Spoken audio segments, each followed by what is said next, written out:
And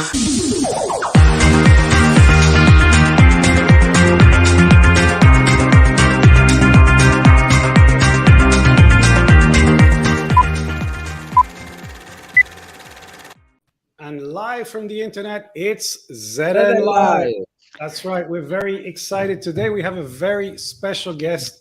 I've known Céline for, I think, something like 10, 20 years.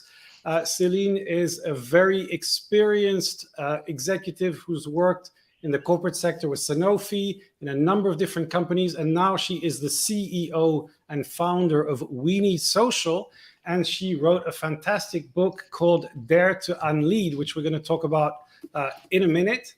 But I want to start with one question, which is, how has COVID and remote work changed the game? And what would you say people need to really look at as a result of that huge transformation? Thanks, Phil.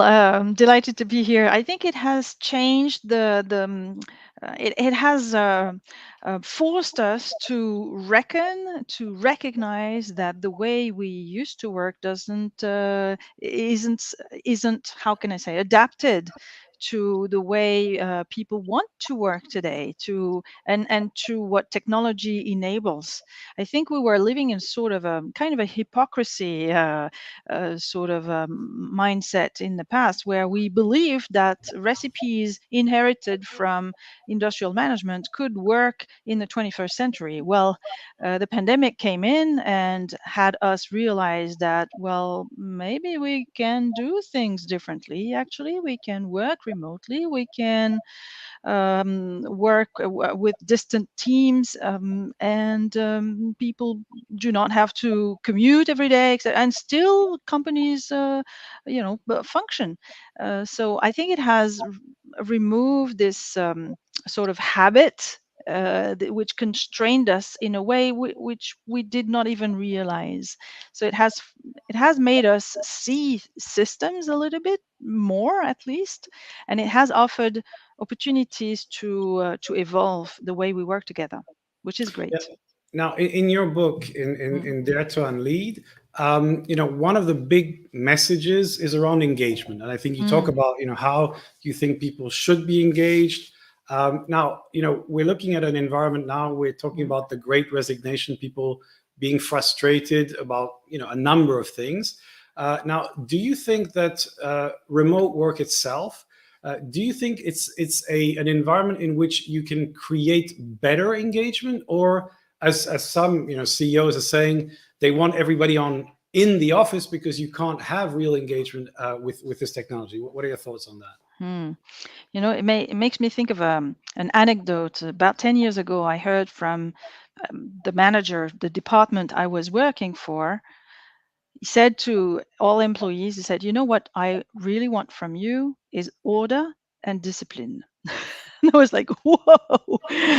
And I think this is the fallacy in which many senior executives have lived on for decades, that people working with them or for them were an audience, an army, faceless, nameless people, interchangeable cogs in a machine, and that what was needed from them was just order and discipline, and no better than robots, And I think this has become completely wrong and toxic not only for organizations, for businesses, because the how can I say, economic output of this way of working is actually much worse than having engaged, dynamic, freer people, feeling more accountable and more enthusiastic about their work. But it's also very bad for people,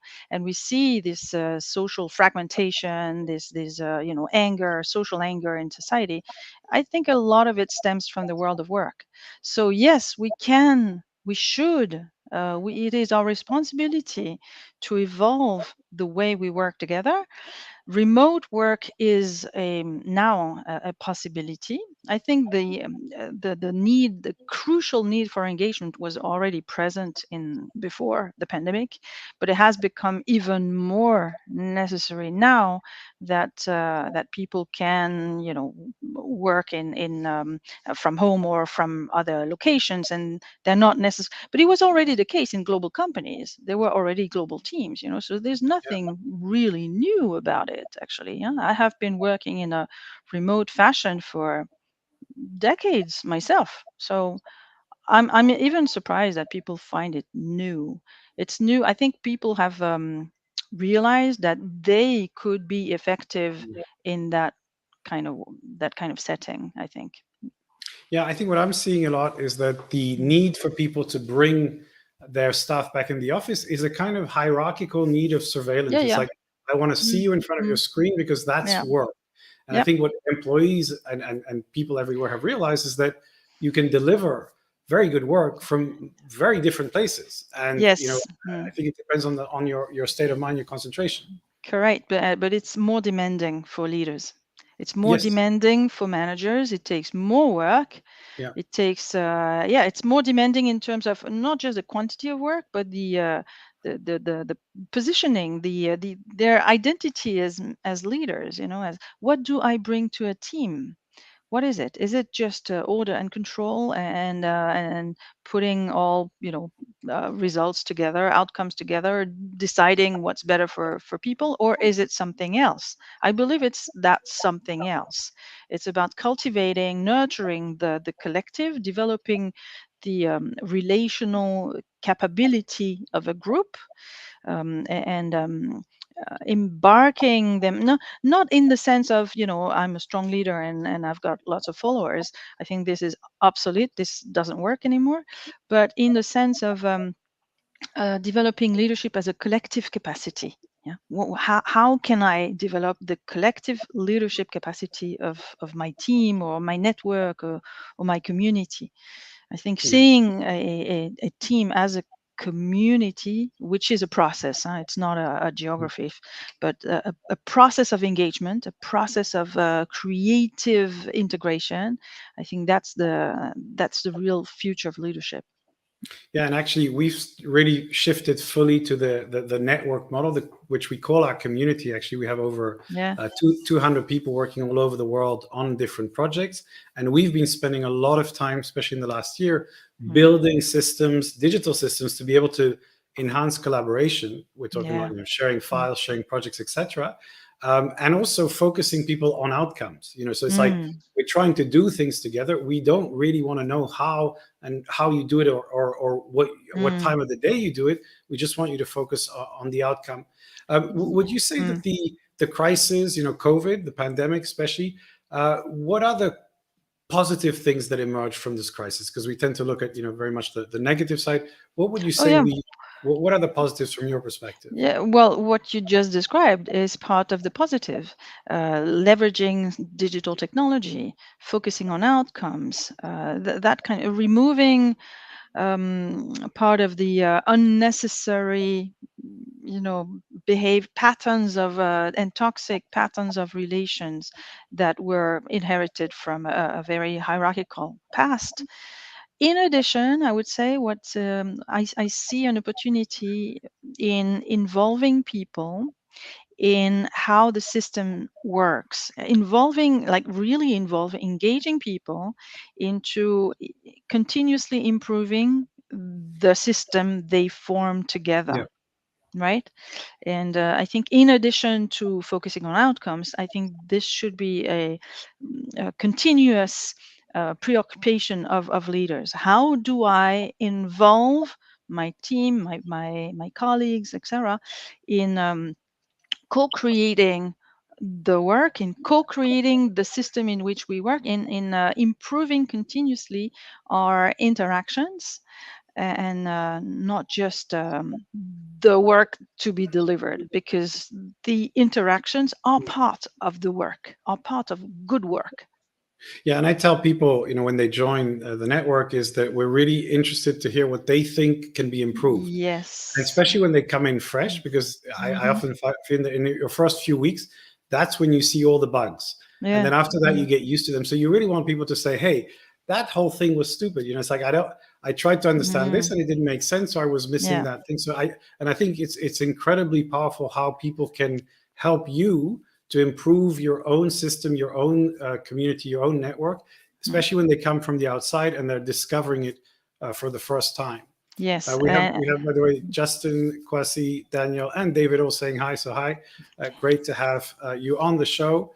Um, and yeah, I think the question for leaders in a more traditional corporation, and you also know, of course, of institutions like the Mm. commission. How do you do when you're in that kind of organization? And of course, I remember talking to you about your first big project within Sanofi when you were Mm. doing the network, Yeah. bringing together people. How do you recommend for people who are kind of in these big, very difficult to change corporations? Do you think they should all become rebels, or Mm. what's your word of advice to them? I would not necessarily recommend people to see themselves as rebels, although I love this label myself at the time. But I think recognized that this creates resistance. And rather than being rebel against, I would suggest to be rebel with, Mhm. maybe, and go where there's energy, go where, identify where there's the transversal connections happening, and nurture, contribute, connect more people to that point of energy in order to let to grow this energy, really. So it's not just about coming with new ideas and rallying people around those new ideas, but it's also supporting existing ideas, or people already doing things. Being a leader is great, but being a contributor is also great. So wherever there's already people plotting innovation, or sharing stuff they're passionate about, where there's passion, I think there are very promising opportunities. So go there and connect and network, and invite those new connections across field silos, etc., and not just functional silos, hierarchical silos also, which are probably the most difficult to break in large organizations.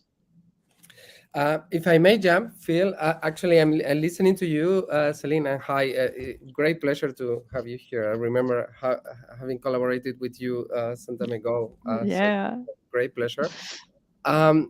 It's really interesting what you're bringing, because actually, for me, in terms of on the operational side in the company, it's true that there is some challenges that are coming, or at the same time some opportunities, more related to spaces, Mm. because obviously, and I want to connect here spaces with two of my big passions. No, one of them is the fact that obviously with all this change, there must be a shift on purpose of the Mm. offices because actually we are starting to use them maybe differently, and we can then find opportunities of those spaces, I don't know, for the teams to encounter there. On Mm. the other hand, permit me, I make the second question is the fact that I see on how technology at the same time is opening new opportunities much farther even Mm. than what we have nowadays. And I'm talking about all the virtual reality metaverse, where there are already companies that are actually placing those spaces in the virtual space. Yeah. Mm. Where Mm. actually then people don't need necessarily to meet or to gather for experiences on the reality and the real, Mm. but actually they can already, and Phil and I, for example, we had already experiences like that, having meetings on the virtual reality. Like we have an office and all on there. How do you see all this? How actually spaces from the physical to the virtual is kind of bringing value or bringing opportunities into this? Mm. I think it does bring opportunities very much. However, I am cautious about the fact that it may contribute or reinforce further the illusion that all our problems can be solved by technology.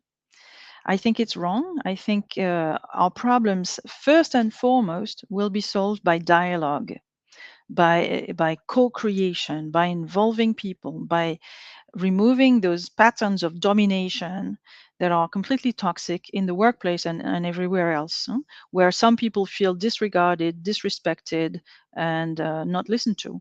So I think technology is great if it contributes to engaging people, to mobilizing them, to giving them a sense of self-worth.